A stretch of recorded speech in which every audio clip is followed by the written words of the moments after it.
आज हम लोग प्राकृत संख्या के बारे में जानेंगे। यह दो प्रकार की होती है। पहला अभाज्य संख्या, जिसे प्राइम नंबर कहा जाता है। ऐसी संख्या जिसके केवल और केवल दो गुणनखंड हो, यानी ऐसी संख्या जो दो ही संख्या से कटे, उसे अभाज्य संख्या कहते हैं। जैसे 2, 3, 5, 7, 11, 13, 17, 19, 23 आदि। इसे रूट संख्या भी कहते हैं। इसके बारे में यह जान लें कि यह संख्या ऐसी संख्या होती है जो एक और स्वयं से कटती है। ऐसे तो सभी संख्याएं एक और स्वयं से कटती है, लेकिन यदि एक और स्वयं से ही कटे, बाकी किसी से ना कटे, तो ऐसी संख्या को हम लोग अभाज्य संख्या कहेंगे। दूसरा है भाज्य संख्या, कंपोजिट नंबर। ऐसी संख्या जिसके कम से कम 3 गुणनखंड हो। फिर से देख लें कि ऐसी संख्या जिसके कम से कम 3 गुणनखंड हो। यहां 2 था तो अभाज्य था, यहां 3 है तो भाज्य होगा, तो उसे भाज्य संख्या कहते हैं। जैसे 4, 6, 8, 9, 10, 12, 14 और इसी तरह आगे भी। इस संख्या को संयुक्त संख्या भी कहते हैं। अब यदि कोई एक संख्या 2 ले लिया जाए, 3 ले लिया जाए, 4, 5, 6, 7, 8, तो आप यहां देख रहे होंगे कि 2 जो है 1 और 2 से ही कटती है, 3 1 और 3 से ही कटती है, 7 के 1 और 7, 8 के 1, 2, 4 और 8। तो यहाँ ये दोनों संख्याएं आप देख रहे होंगे कि इनके 2 ही गुणनखंड हैं। आप इसे अभाज्य संख्या कहोगे।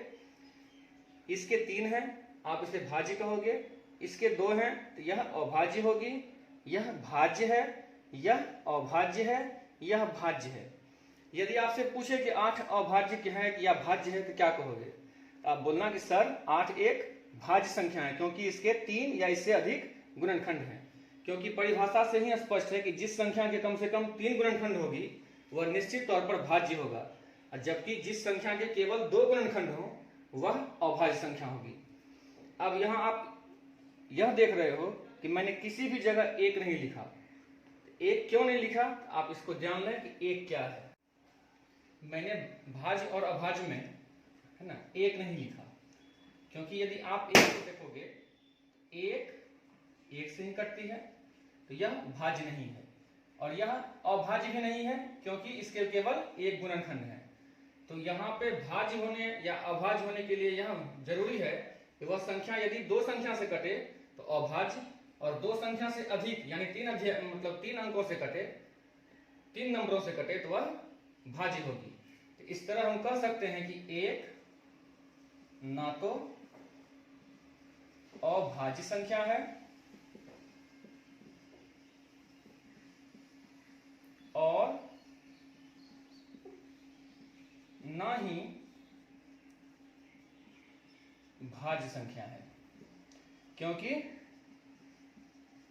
भाज्य होने के लिए 1 को 3 संख्याओं से कटना होगा, जबकि अभाज्य होने के लिए 1 को 2 संख्याओं से कटना होगा। लेकिन यहाँ 1 केवल 1 संख्या से ही कट रहा है, इसलिए 1 ना तो अभाज्य संख्या है और ना ही भाज्य संख्या है। इसे और यदि बेहतर ढंग से समझा जाए तो मैंने यहाँ कुछ संख्याएं लिखी है जो कि इकाई में भी है, दहाई में भी है और सैकड़ा में भी है। यानी 1 अंक में भी है, 2 अंक में भी है और 3 अंकों में भी है। आपसे यदि परीक्षा में यह पूछे कि 1 अंकों की सबसे छोटी अभाज्य संख्या कौन है, तो निश्चित वह 2 होगी, क्योंकि अभाज्य संख्या कहाँ शुरू होती है बाबू? 2 से शुरू होती है। और यहाँ 1 से यह इसलिए शुरू नहीं होती है क्योंकि 1 ना तो भाज्य संख्या है और 1 ना ही अभाज्य संख्या है। मैंने इससे पहले भी आपको बताया है कि 1 ना तो भाज्य होगी और ना ही अभाज्य होगी। 2 1 अंकों की सबसे छोटी अभाज्य संख्या भी है और साथ ही यह 1 अंकों की सबसे छोटी सम अभाज्य संख्या भी है।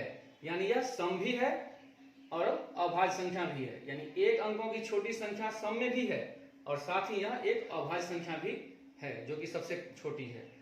आपसे यह पूछ दे कि 1 अंकों की सबसे बड़ी अभाज्य संख्या कौन होगी, तो 1 अंकों की सबसे बड़ी अभाज्य संख्या कौन होगी? वो क्या होगी? 7 होगी। 2 अंकों की सबसे छोटी अभाज्य संख्या, आप देखोगे बाबू कि 2 अंकों की सबसे छोटी अभाज्य संख्या कौन होगी? 11 होगी। जबकि 2 अंकों की सबसे बड़ी अभाज्य संख्या वो 97 होगी, 97 होगी। आपसे यह पूछ दे कि 3 अंकों की सबसे छोटी अभाज्य संख्या, आप ऐसी अभाज्य संख्या का नाम बताइए जो कि 3 अंकों की है, तो वो क्या होगी बाबू? वह 101 होगी। और 3 अंकों की सबसे बड़ी अभाज्य संख्या वो क्या होगी? 997 होगी। इतना आपको हमेशा याद रखना है। साथ ही कुछ और भी संख्या है जो आपको याद करना होगा। वह यह है कि यदि आपसे पूछे इस संख्याओं में कि 1 अंकों की